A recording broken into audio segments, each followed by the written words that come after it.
A court in Hong Kong has found 7 prominent pro-democracy campaigners guilty of unauthorised assembly. It's the latest blow to the city's democracy movement.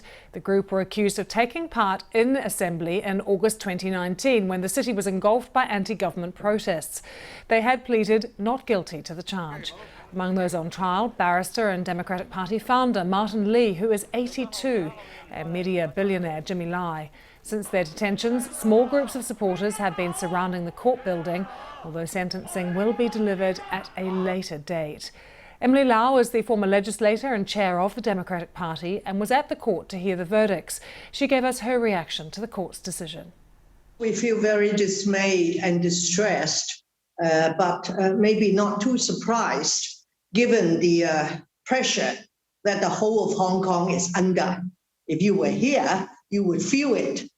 Pressure from Beijing, pressure from the Carrie Lam administration. So judges, they are just human.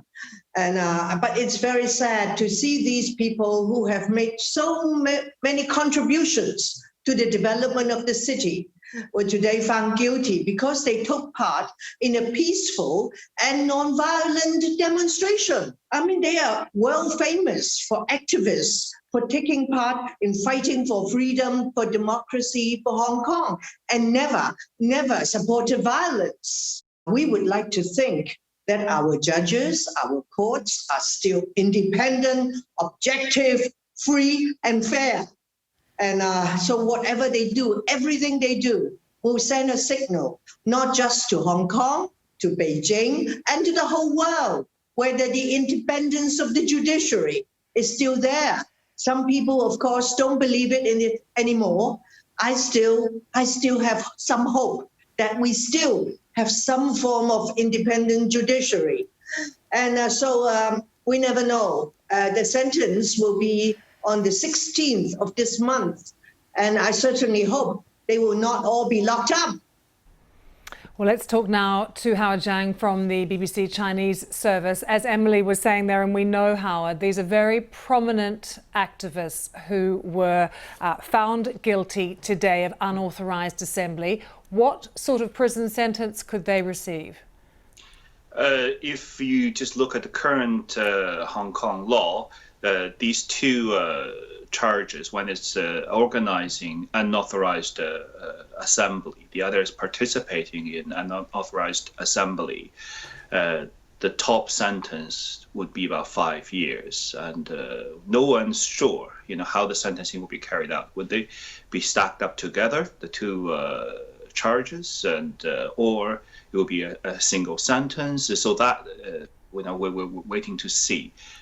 But most people in Hong Kong would echo, Emily Law's assessment, and then there's still hope. There will be an independent Hong Kong judiciary, independently judging on things. But people are waiting to see what. I mean, Howard, our focus is on these prominent activists. How many other people have been arrested? Exactly.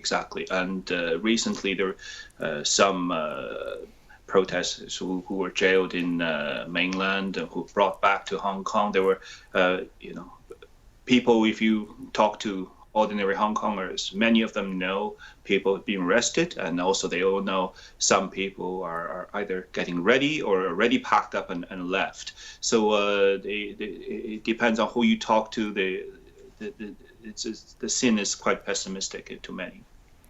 They were charged with unauthorised assembly, Howard. They were peacefully protesting. Is any kind of oppositional protest allowed in Hong Kong now? Well, this is the biggest question, because many in Hong Kong, before the introduction of the Chinese national security law, and many took it for granted. As long as it was peaceful, as long as the police did not openly object, and people thought the peaceful assembly was allowed.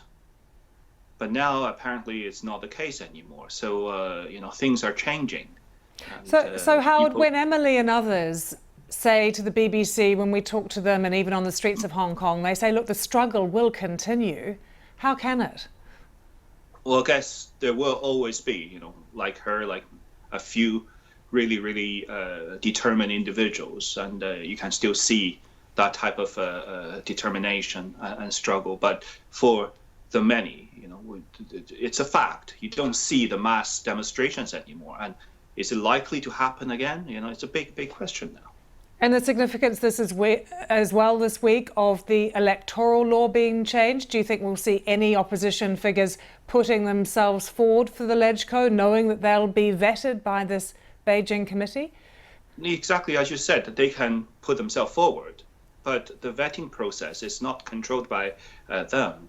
They have to satisfy whoever puts themselves forward as a candidate will have to satisfy the patriot standard or definition. And so what is a Chinese patriot now?